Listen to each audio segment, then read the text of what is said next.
I'm a native of Harrisburg, Pennsylvania. I've lived in Susquehanna Township all of my life.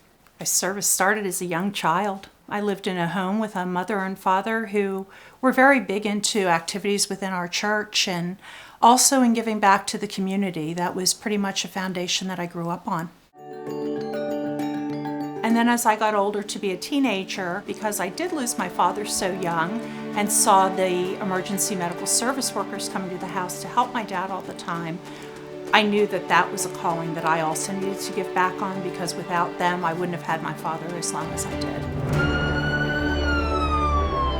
My first real out on my own is when I joined the Susquehanna Township ambulance, and I went and became an EMT, and then I continued on after high school and became a paramedic. I also taught my daughters the value of service. Paul and I are extremely proud of our 3 girls. Our oldest, Robin, followed in the footsteps of her daddy and is a law enforcement officer and was an EMT as well. The next child, Nikki, she is an EMT, and she actually runs on South Central EMS, which is the very company that her brother Billy was a paramedic on. And then the little sister, the baby of the family, Katie, had decided to go to Marywood University 4 years ago, and she was going to be a physician assistant. Called me and said, "Mom, I'm going to be a nurse." My mother is the best mother ever. She's more of like my best friend. I honestly don't know where I would be without my mom. I love my mom. The number 67 helmet behind me, that was my helmet. At the time when I wore it, it had a number 37 on it. One of the staples of being with the in crowd was to have a leather New Yorker. And I worked part-time to earn that helmet. And my son, Billy, actually took it. It was brown when I had it. He spray painted it black. And the 67 that's on there is actually his fire department from Lancaster County where he served. Billy actually joined the Army between his junior and senior year of high school. After graduation, he deployed to Iraq, where he served as an Army Ranger. Billy did 6 years of service in the Army, and he wanted to switch service branches because he had a love for law enforcement, he had a love for firefighting and EMS, and he felt like the Coast Guard was going to be the right place for him. So he ended up going to boot camp in Cape May and served in both Portsmouth and Boston Coast Guard. And he was out there because of Mom and her service. He gave his all to the community.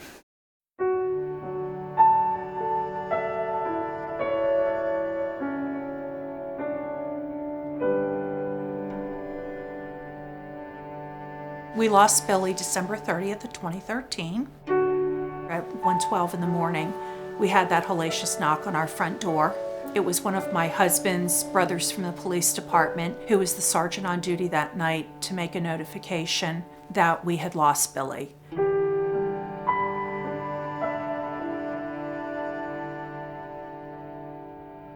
When you lose a child, it's a violation of the golden rule. Parents don't bury their children. Losing a son in service to our country, that takes on a whole meaning that I don't even know that we knew what it was going to be like.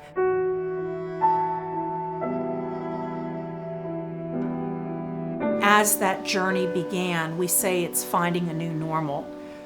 Finding how to take that next breath or create that next thought.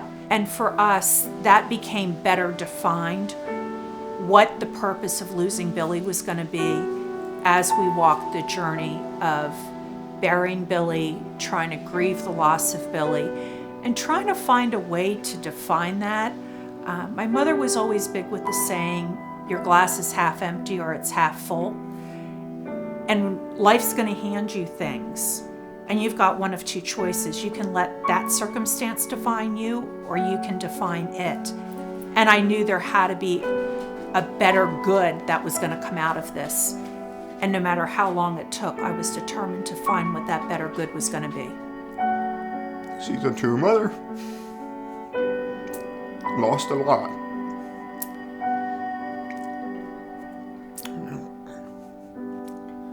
But she stands up to it better than I do. Not much to say there, it's all action.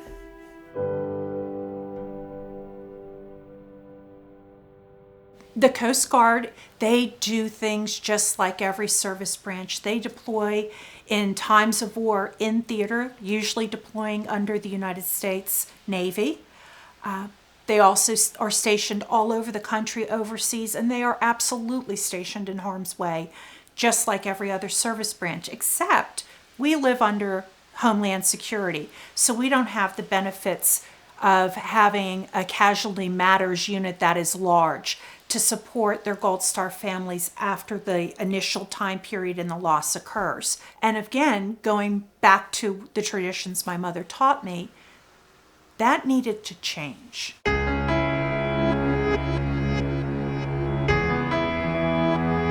They needed to have support and have families that were willing to step up and create our own program. Because I'm trained as a forensic nurse and I deal with families who lose their loved ones, I said, wait a minute, we may not have a budget, but I'll do this job free.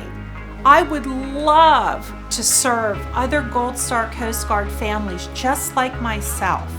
I get this, I know the pain, but more importantly, as a nurse, I know how to hug, I know how to listen, and I know how to understand. And fortunately, Admiral Bell, who was the new admiral over casualty matters, felt the exact same way. So we've created this by having lots of great Blue Star Coast Guard families and amazing Gold Star Coast Guard families who have now all come together in a common mission, and that's to love and support each other through our love to the United States Coast Guard.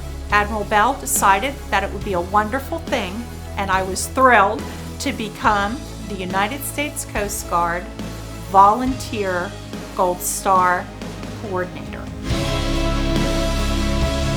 To have Billy's picture on that wall in his hometown is heartwarming. For me to go to that wall and see my son's picture and know of his love and his service,